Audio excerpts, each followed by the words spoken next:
Three things happened when I eliminated number 7 from my life. First, people got angry. Really angry. Second, I lost relationships I thought were permanent. And third, well, that's the part I need to tell you about before you make the same mistakes I did. Because number 7 seems innocent. Everyone's doing it. Society encourages it, but it's quietly destroying more lives than any addiction, any relationship, any habit on this list. And by the end of this video, you'll understand why the Stoics considered it the most dangerous trap of all. But let's start at the beginning. Because 6 months ago, I couldn't understand why I felt so empty. I had everything I was supposed to want: the career, the social life, the achievements. Yet every morning felt like lifting a weight I couldn't name. Every conversation felt like performing. Every decision felt like drowning. Then I found something Marcus Aurelius wrote in his private journals. He wasn't writing for an audience. He was writing to himself, trying to make sense of the same exhaustion. And buried in his meditations was a list, not the inspiring quotes you see on Instagram, a brutal inventory of what he needed to remove from his life to survive the pressure of ruling an empire without losing his soul. That list changed everything, because the Stoics didn't teach addition, they taught subtraction. Seneca wrote that it's not that we have too little time, it's that we waste most of it. Epictetus taught that freedom isn't about changing your circumstances, it's about eliminating what enslaves you from within. Today, you're going to discover the same 10 eliminations that transformed my life. Some will feel obvious the moment I say them, others will make you uncomfortable. And one of them, number 7, might cost you relationships. But if you're exhausted from carrying weight that was never yours to carry, if you're tired of performing a life that doesn't feel like your own, then these 10 eliminations aren't optional anymore. They're survival. If you felt this invisible weight draining you, type "I'm ready" in the comments below. Right now, at this very moment, you're carrying weight you don't need. Think about your typical day. How much of it is spent doing things that don't matter? How many conversations leave you feeling depleted? How many hours disappear into distractions that promise fulfillment but deliver emptiness? The Stoics called this living against nature. Not nature as in trees and rivers, but your true nature, your highest self. When you fill your life with things that conflict with who you're meant to be, you create internal friction. That friction generates the exhaustion you feel, the lack of clarity, the sense that something is fundamentally off even when everything looks fine from the outside. Marcus Aurelius wrote in his Meditations that very little is needed to make a happy life, and it's all within yourself, in your way of thinking. He wasn't being poetic, he was giving you a roadmap. Happiness isn't found by adding more, it's revealed by removing what obscures it. The transformation begins now, not tomorrow, not when circumstances change, now. And it begins with elimination. Let's walk through what needs to go, one deliberate step at a time. Elimination 1. The need for everyone's approval. You cannot live a life that honors your truth while simultaneously seeking approval from everyone around you. These two pursuits are fundamentally incompatible. Yet you try anyway, don't you? You soften your opinions in certain company. You dress a certain way. You pursue careers or relationships that look good to others while feeling hollow to you.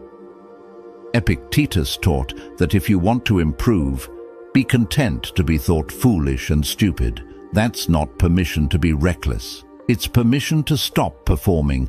Every minute you spend managing other people's perceptions is a minute stolen from building something real.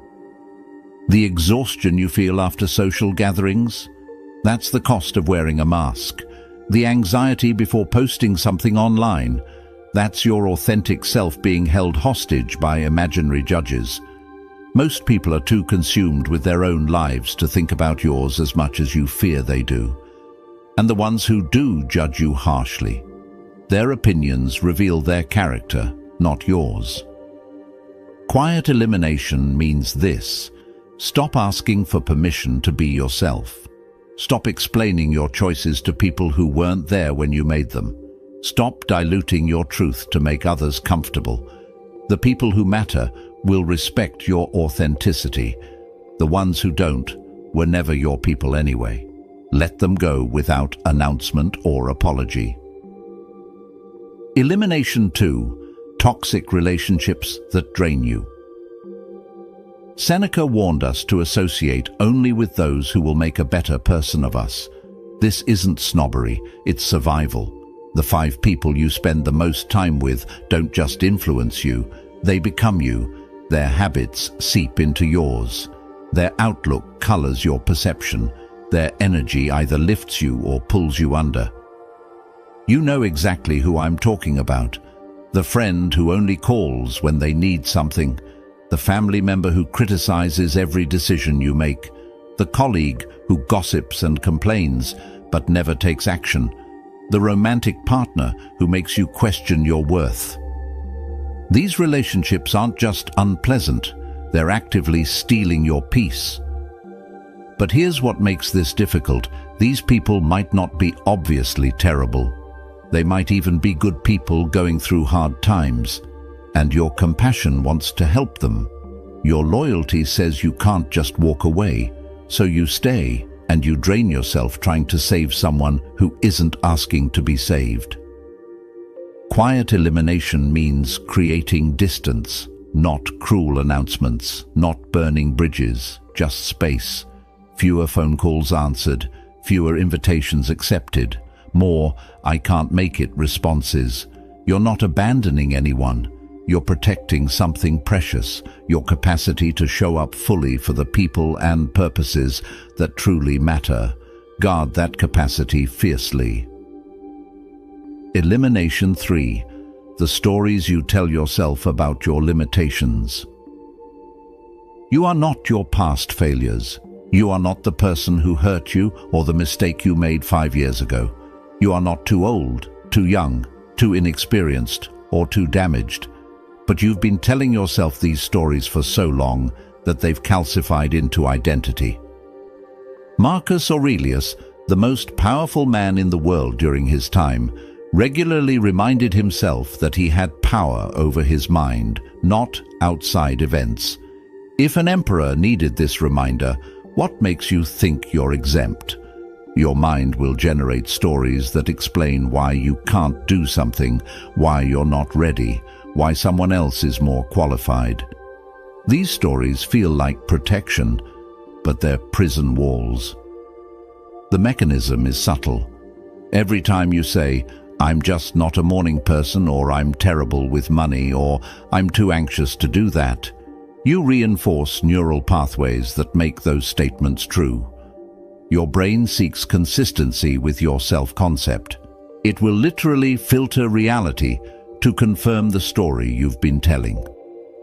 Quiet elimination means catching these thoughts and questioning them, not with toxic positivity or forced affirmations, but with honest interrogation. Is that actually true, or is it just familiar? Did you try once and quit? Or have you genuinely exhausted every approach? Most of your limitations are inherited, not inherent. Return them to whoever gave them to you. Elimination 4. Mindless consumption and digital addiction. You unlock your phone without thinking. Scroll through feeds without remembering what you saw 30 seconds ago. Watch videos that disappear from your memory the moment they end. Then you look up and an hour has vanished, then 3 hours, then the whole evening. Seneca wrote that it's not that we have a short time to live, but that we waste much of it. He was talking about life, but the principle applies to days, to hours, to minutes.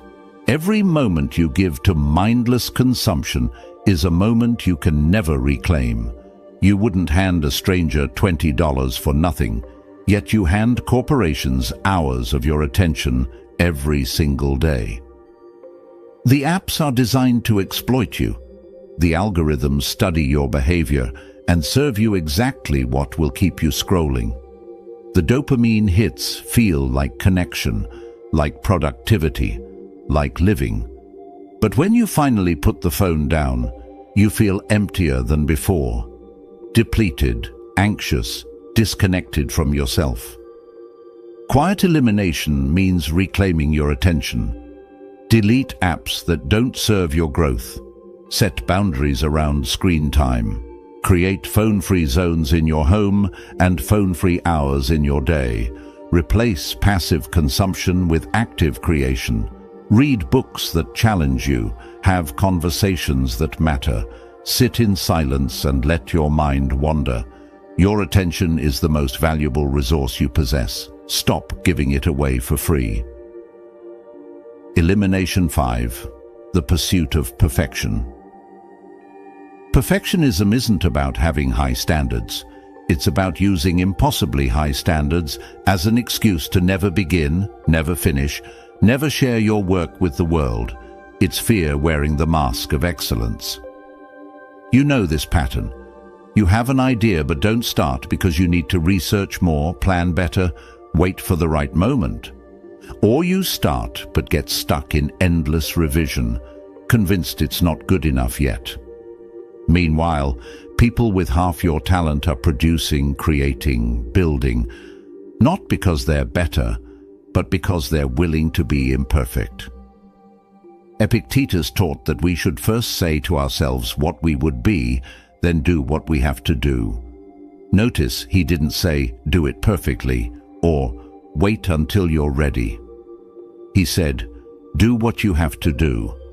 Action, imperfect and messy, beats perfect planning every time. The Stoics understood that virtue isn't about flawless execution, it's about sincere effort. Marcus Aurelius, despite being emperor, made mistakes. He wrote about them in his journals, but he kept showing up, kept trying, kept refining his character through action, not through waiting for perfect conditions. Quiet elimination means shipping before you're ready, publishing before it's perfect, having conversations before you have all the answers. Excellence is built through iteration, not through waiting. Start badly, improve as you go.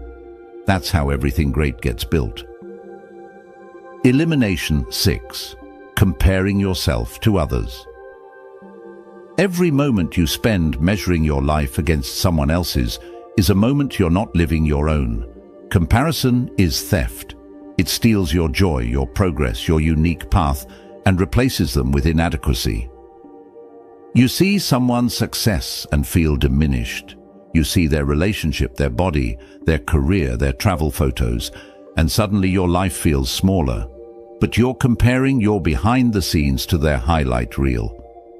You're comparing your chapter 3 to their chapter 20. You're comparing your struggles, which you know intimately, to their victories, which you see from a distance. The Stoics had a practice called focusing on your own work. Marcus Aurelius reminded himself constantly to stay in his own lane, to concern himself with his own character and actions, not with the opinions or achievements of others. This wasn't indifference, it was wisdom. You cannot control what others do. You can only control what you do. There's a second layer here that's even more insidious. When you compare yourself to others, you unconsciously adopt their goals as your own. You start wanting what they want because they want it, not because it aligns with your values. You chase their version of success and wonder why achieving it feels empty.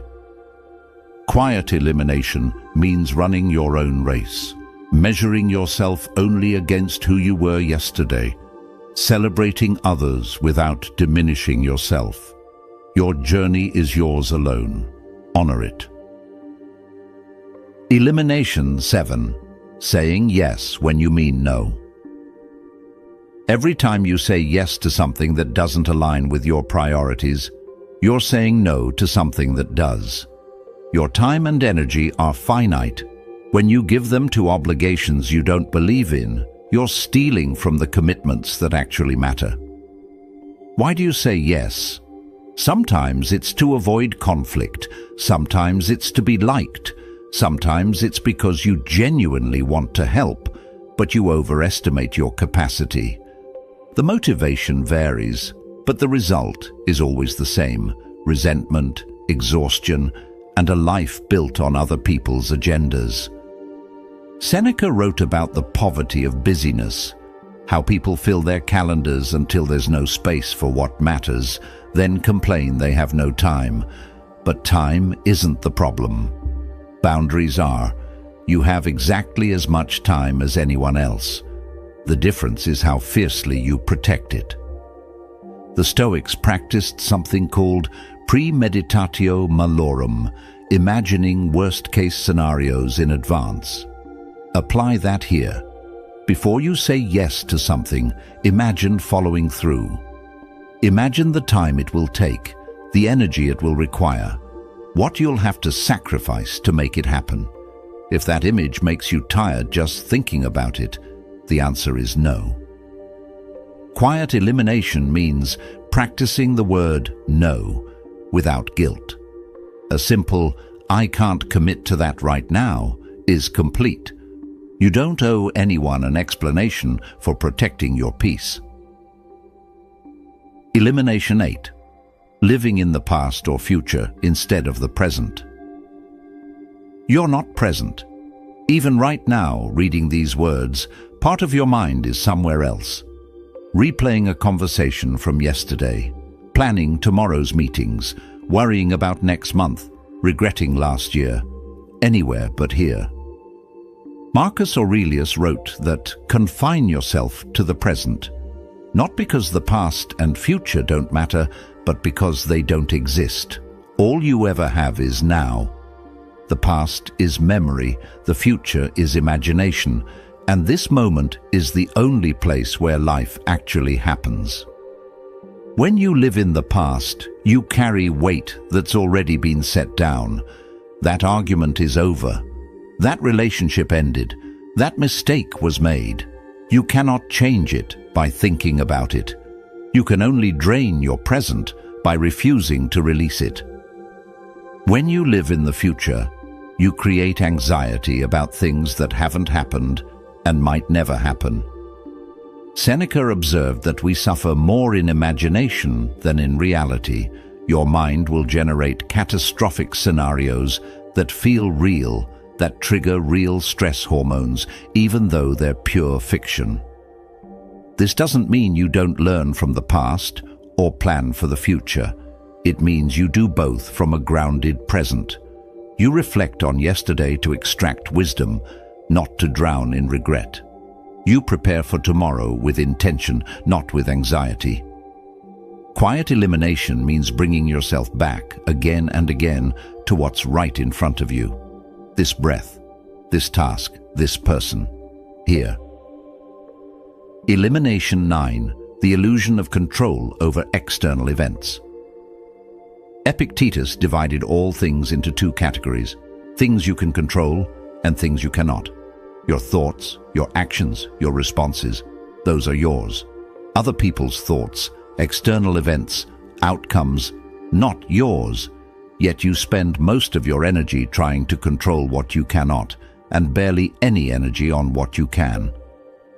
You cannot control whether you get the job, but you can control how well you prepare for the interview. You cannot control whether someone loves you, but you can control how you show up in the relationship. You cannot control the economy, the weather, the traffic, or what someone else says about you. But you can control how you respond to all of it. This distinction isn't semantic. It's the difference between peace and constant frustration. Every time you try to control something outside your power, you create suffering. You tense up, you strategize, you manipulate, you worry. And still, the thing happens or doesn't happen regardless of your efforts. The Stoics weren't passive. They acted with full force on what they could control.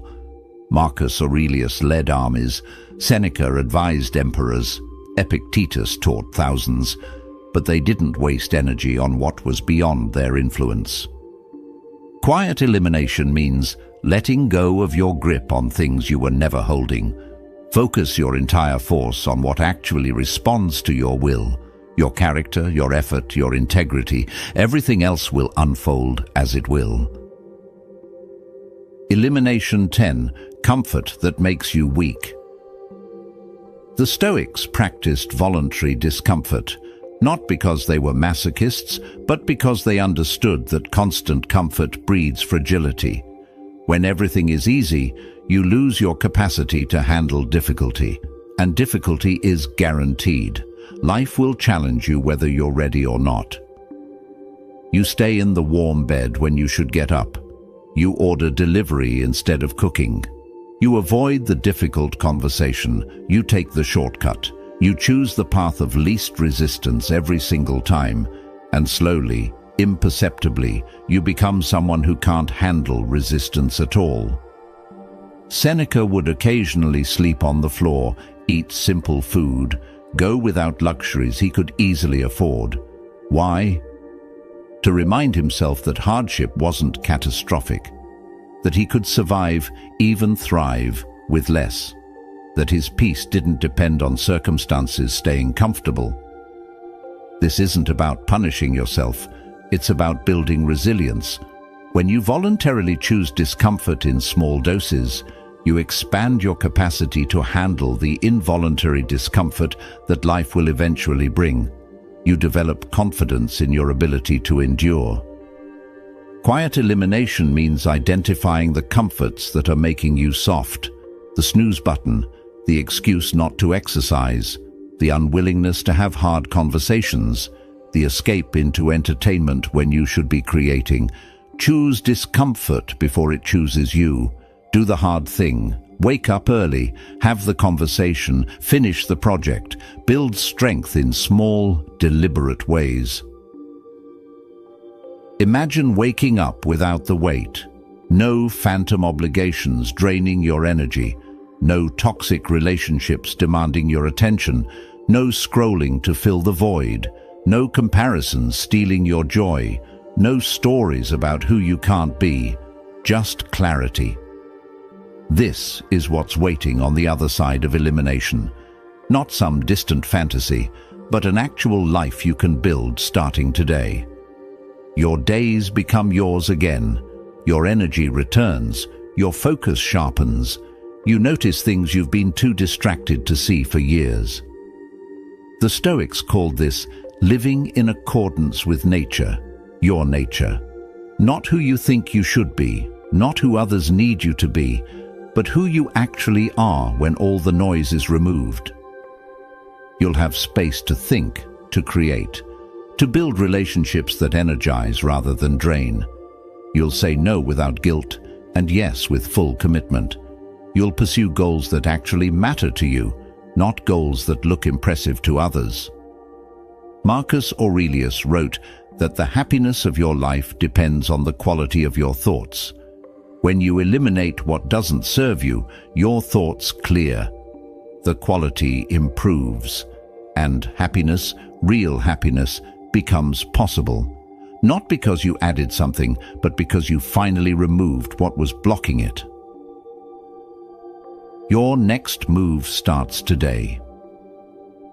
This isn't information, it's an invitation. You can watch 1,000 videos about Stoic wisdom, read every ancient text, know every quote by heart. But if you don't eliminate what's destroying your peace, nothing changes. Knowledge without action is just entertainment. So here's what you do today, not tomorrow. Today, choose one thing from this list. Just one. Maybe it's the relationship that drains you, or the app you can't stop checking, or the belief that you're not enough. Choose one and begin the quiet work of removal. You don't need permission. You don't need perfect conditions, you just need to start. The Stoics taught that the obstacle is the way. Your peace is the obstacle right now. The path forward runs directly through elimination. Walk it. Everything you want, everything you've been searching for, is waiting on the other side of what you're finally willing to let go. Start now. If you're ready to eliminate what no longer serves you and reclaim the peace that's always been yours, leave a comment below saying, "I eliminate, I elevate." And subscribe to the Stoic Mode. Turn on notifications so you never miss the wisdom that will fortify your mind. This is just the beginning of your transformation. The path to clarity starts with what you're willing to let go. Thank you for being here. Choose wisely, live deliberately,